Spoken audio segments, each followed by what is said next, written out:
नमस्कार बंधुगण आपण मानक मो यूट्यूब चैनल को पुणी थे स्वागत करुच्ची। आपण मानक रथ यात्रा उपलक्षे आपण समस्त हार्दिक शुभेच्छा एवं शुभकामना। आपणकर जदि मकर राशि होता है तेबे ए भिडियोटी को थरे मात्र शेष पर्यंत निहाती देखंतु। मकर राशि व्यक्ति मानकर जीवन यही रथ यात्रा ठारू बदलवाक जाउछि।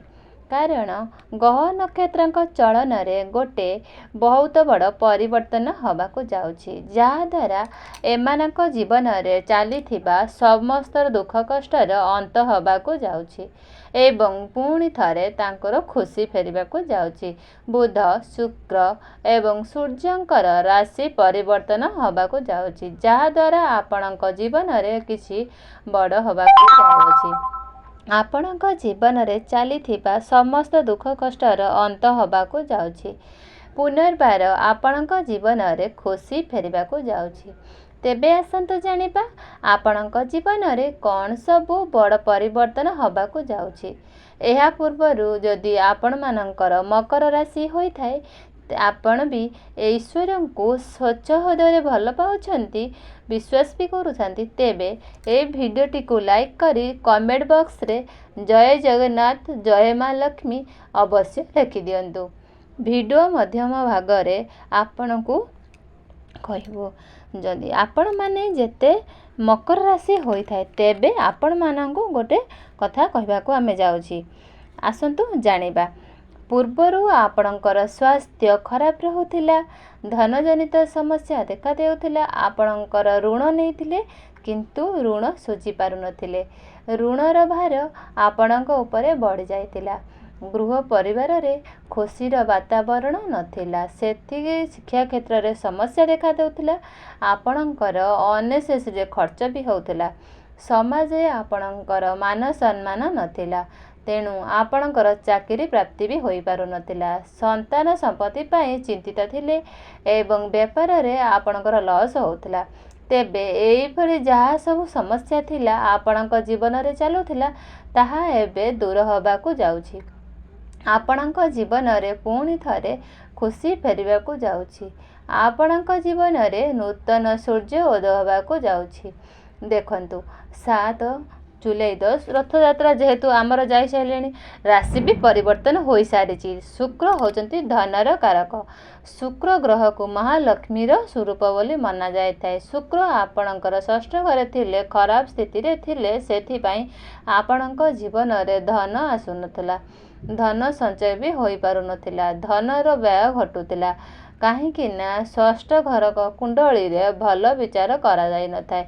षष्ठ घर ऋण शत्रु एवं रोगर घर होइथाए, तेणु आपणक स्वास्थ्य मध्य खराब रहुथिला, आपण करजर आयोजन रे फसी जाइथिले, किंतु वर्तमान आपणक शुक्र आपणक सप्तम भाग को चलन करिसंती। 7 जुलाई ठारू शुक्र ग्रह सप्तम घर को चलन करिसंती एवं पूर्वरु बुध मध्य आपणक सप्तम भाव ही अछंती। आपणक सप्तम भाव लक्ष्मी नारायण राजयोग निर्माण करुछंती, जहाद्वारा आपणको चारि दिगरु लाभ प्राप्ति हेब।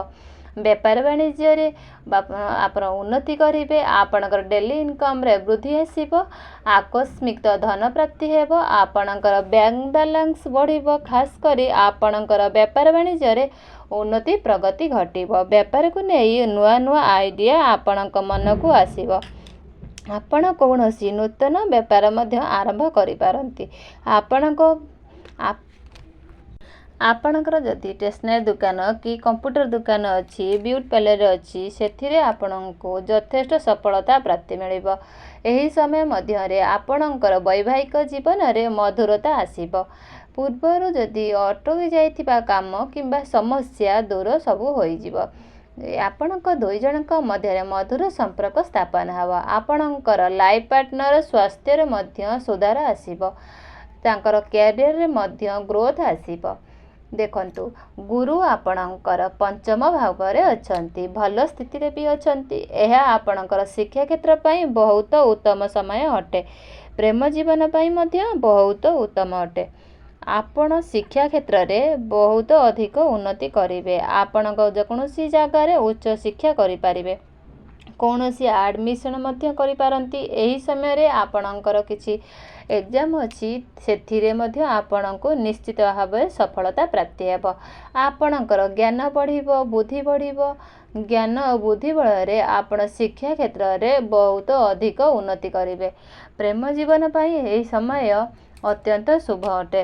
ଆପଣଙ୍କର ପ୍ରେମ ବିବାହ ରୂପ ମଧ୍ୟ ନେଇପାରେ। ପୂର୍ବରୁ ଯଦି ଆପଣଙ୍କର ପ୍ରେମ ଜୀବନରେ କିଛି ସମସ୍ୟା ଚାଲୁଥିଲା, ତେବେ ଦୂର ହୋଇଯିବ। ଆପଣ ଦୁଇ ଜଣଙ୍କ ମଧ୍ୟରେ ଭଲ ସମ୍ପର୍କ ସ୍ଥାପନ ହେବ, ମଧୁର ସମ୍ପର୍କ ସ୍ଥାପନ ହେବ, ଭଲ ପାଇବା ବି ବଢ଼ିବ।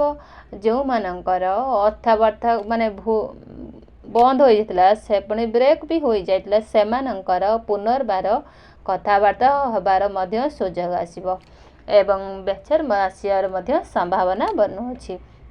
ଗୁରୁ ଏଠାରେ ବସି ଆପଣଙ୍କର ଏକାଦଶ ଭାବକୁ ଦେଖୁଛନ୍ତି। ଏକାଦଶ ଭାବ ଆମର ଇଚ୍ଛା ବୃତ୍ତିର ଭାବ ହୋଇଥାଏ, ଆମର ଲାଭର ଭାବ ବି ହୋଇଥାଏ। ତ ଆପଣଙ୍କୁ ଚାରି ଦିଗରୁ ନିଶ୍ଚିନ୍ତ ରୂପରେ ଲାଭ ପ୍ରାପ୍ତି ହେବ। ଆପଣଙ୍କର ସମସ୍ତ ଇଚ୍ଛା ପୂର୍ଣ୍ଣ ହେବ। ଯାହା ବି ଇଚ୍ଛା ପୂର୍ଣ୍ଣ କରିବେ ତାହା ବି ପାଇପାରିବେ। ଆପଣଙ୍କର ପବ୍ଲିକ୍ କଣ୍ଟ୍ରୋଲ ମଧ୍ୟ ବଢ଼ିବ। ଲୋକମାନଙ୍କ ସହିତ ଆପଣଙ୍କର ସମ୍ପର୍କ ସ୍ଥାପନ ହେବା, ଲୋକମାନେ ଆପଣଙ୍କୁ ଆକର୍ଷିତ ହେବେ। ବଡ଼ ଭାଇ ଭଉଣୀଙ୍କ ସାହାଯ୍ୟ ଏବଂ ସପୋର୍ଟରେ ପ୍ରାପ୍ତି ହେବ ଏବଂ ଗୁରୁର ଦୃଷ୍ଟି ମଧ୍ୟ ଆପଣଙ୍କର ପ୍ରଥମ ଭାଗ ଉପରେ ରହୁଅଛି। ଆପଣଙ୍କର ଯଦି ସ୍ୱାସ୍ଥ୍ୟ ସମସ୍ୟା ଥିଲା, ପୂର୍ବରୁ ଯଦି କୌଣସି ସ୍ୱାସ୍ଥ୍ୟଜନିତ ସମସ୍ୟା ଥିଲା, ସେଥିରେ ମଧ୍ୟ ସୁଧାର ଆସିବ। ଆପଣଙ୍କର ସ୍ୱାସ୍ଥ୍ୟ ବହୁତ ଭଲ ରହିବ, କିନ୍ତୁ ମୋଟାପଣ ଟିକେ ବଢ଼ିପାରେ, ସେଥିପ୍ରତି ଆପଣ ଟିକେ ଧ୍ୟାନ ଦେବେ। ଏବଂ ଗୁରୁ ଏଠାରେ ବସି ଆପଣଙ୍କର ଭାଗ୍ୟ ସ୍ଥାନକୁ ଦେଖୁଛନ୍ତି। ଭାଗ୍ୟ ଆପଣଙ୍କର ବହୁତ ଭଲ ଅଛି। ଭାଗ୍ୟ ସ୍ଥାନକୁ ମଜବୁତ ବନାଉଛନ୍ତି। ଭାଗ୍ୟ ବଳରେ ଆପଣଙ୍କର କମ୍ ପରିଶ୍ରମରେ ଅଧିକ ସଫଳତା ପ୍ରାପ୍ତି କରିବେ। ଆପଣ ଯଦି ଚାହୁଁଛନ୍ତି କୌଣସି ବଡ଼ ଇନଭେଷ୍ଟମେଣ୍ଟ କରିବାକୁ, କୌଣସି ବଡ଼ କାର୍ଯ୍ୟ କରିବାକୁ ଆରମ୍ଭ କରିବାକୁ ଚାହୁଁଛନ୍ତି, ତେବେ ନିଶ୍ଚିତ ଭାବରେ କରନ୍ତୁ, ଶୁଭ ଫଳ ପ୍ରାପ୍ତି ହେବ। ଏହି ସମୟରେ ଆପଣ କୌଣସି ପ୍ରପର୍ଟି, ଜମିଜମା, ଯାନବାହନ କିଛି କିଣାକିଣି କରିବାକୁ ମନ ବଳାଇ ପାରନ୍ତି ଏବଂ କିଣିବି ମଧ୍ୟ ପାରନ୍ତି। ମାଆଙ୍କର ସୁଖ ଆପଣଙ୍କ ପ୍ରାପ୍ତି ହେବ। ପାରିବାରିକ ସାହାଯ୍ୟ ଓ ସହଯୋଗ ଆପଣଙ୍କୁ ପ୍ରାପ୍ତି ହେବ। ଶନି ଆପଣଙ୍କର ଦ୍ୱିତୀୟ ଭାଗରେ ବିରାଜମାନ ଅଛନ୍ତି, ସ୍ୱୟଂ ନିଜ ଘରେ ବିରାଜମାନ ଅଛନ୍ତି। ତ ଆପଣଙ୍କର ଧନ ବଢ଼ିବ, ଆପଣଙ୍କର ବ୍ୟାଙ୍କ ବାଲାନ୍ସ ବି ବଢ଼ିବ। ଶନି ହେଉଛନ୍ତି ଆପଣଙ୍କର ଲଗ୍ନର ଅଧିପତି, ଆପଣଙ୍କର ଶନି ଗ୍ରହ। ଧନ ଆସିବ ସୁନିଶ୍ଚିତ ଅଟେ। ଚାରି ଦିଗରୁ ଆପଣଙ୍କୁ ଧନ ପ୍ରାପ୍ତି ହେବ।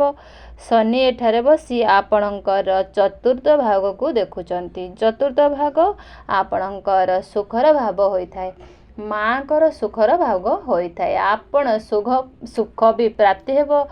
ଆପଣ କୌଣସି ଯାନବାହନ ବିକ୍ରୟ କରିପାରନ୍ତି।